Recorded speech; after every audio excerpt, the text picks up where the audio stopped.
back to another movie review. Today we are reviewing Jurassic World Dominion. This is the new Jurassic movie, the 6th one in the franchise. I have watched all of them from the very first one, the first trilogy, right through and out to the new trilogy.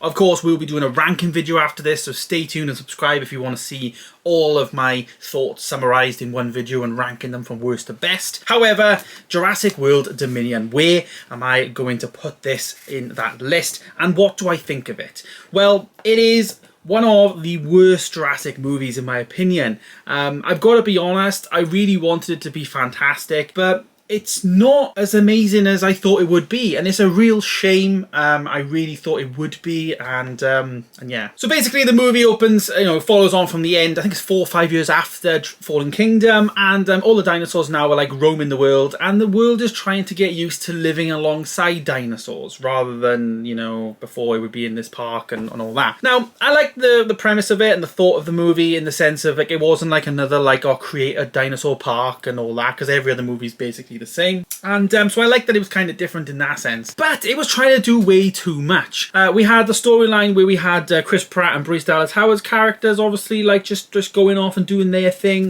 with the Lockwood daughter, and then we had Laura Dern and Alex Grant come in, I guess Alex Grant, Sam Neill rather, is the guy playing him. Those two. The film felt a bit of a tale of two halves. You had these two storylines going off at the same time in the first act of the movie. Then the second act of the movie, they kind of like get to like this like billionaire who wants to use dinosaurs for the wrong thing. It was just really messy from a plot point of view until they actually met each other, which wasn't until like Act 3 of the movie.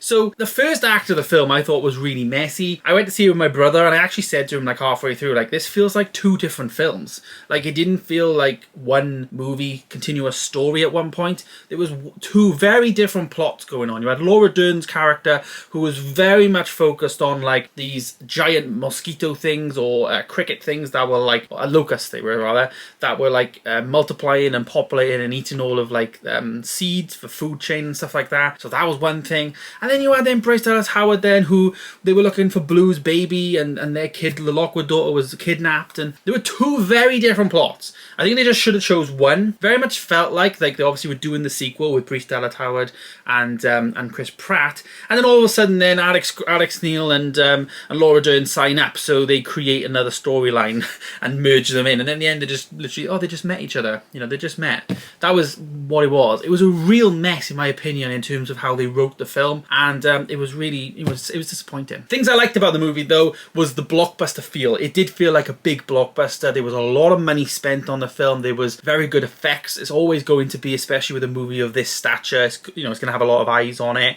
It did give me that blockbuster feel, in the cinema. It was a real shame though in the sense of like, as I said, the story. And I really liked the use of practical dinosaurs. We had some real dinosaurs in the film. There was like this baby one, which was definitely a practical effect. I don't believe it was. I was watching it, I was like, is that real? Is that CGI? Which to me was fantastic, because sometimes nowadays you're watching it and you think this just looks cheap CGI. Fantastic Beasts comes to mind from a more recent movie, but it was good that it was questioning me to think what's real, what's not. And also I really like movies nowadays, it sounds mad, but just filming on a location. Like, you can tell they're not using a green screen, or they're not filming on something like The Mandalorian, or whatever. You take like Doctor Strange and stuff, like they create a set, and I don't really like that. Like, I'd rather them be in New York, for instance. This was definitely like them just like on a location filming a movie, which I personally prefer. So rating the movie, I'm going to give this a 7 out of 10, which is the exact same score that I gave Fallen Kingdom. It's not as good as the first Jurassic World movie for me, and it most definitely doesn't get as good as like the first Jurassic Park film. Like, that is like the best film out of all of them, but it's better than, I think, Jurassic Park 2, and it's also, it's not as, we'll see in the ranking. I don't want to reveal too much, but it's not one of the GOATs, it's not one of the best, and I thought it would be. I thought it would definitely be better than Jurassic World, if I was going to say. I wasn't expecting it to be better than Jurassic Park 1, of course, but I was expecting it to be better than Jurassic World, which to me it wasn't, so that's what I think is a real shame about it. But there you go, guys, here's my review of Jurassic World Dominion. It's not one of the best, but it's not a bad movie, but it's a bit it's just a bit of a mismatch. It's a bit meh. I don't really know. I think maybe you need a second watch of it. The story's a bit of a mess, and it did feel a bit shoehorned in. You know, like I said, they signed up after the fact.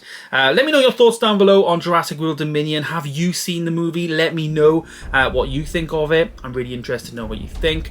And don't forget to subscribe if you want to see more videos coming soon. Thanks for watching, guys. Stay tuned for more, and I'll see you in the next one. Goodbye.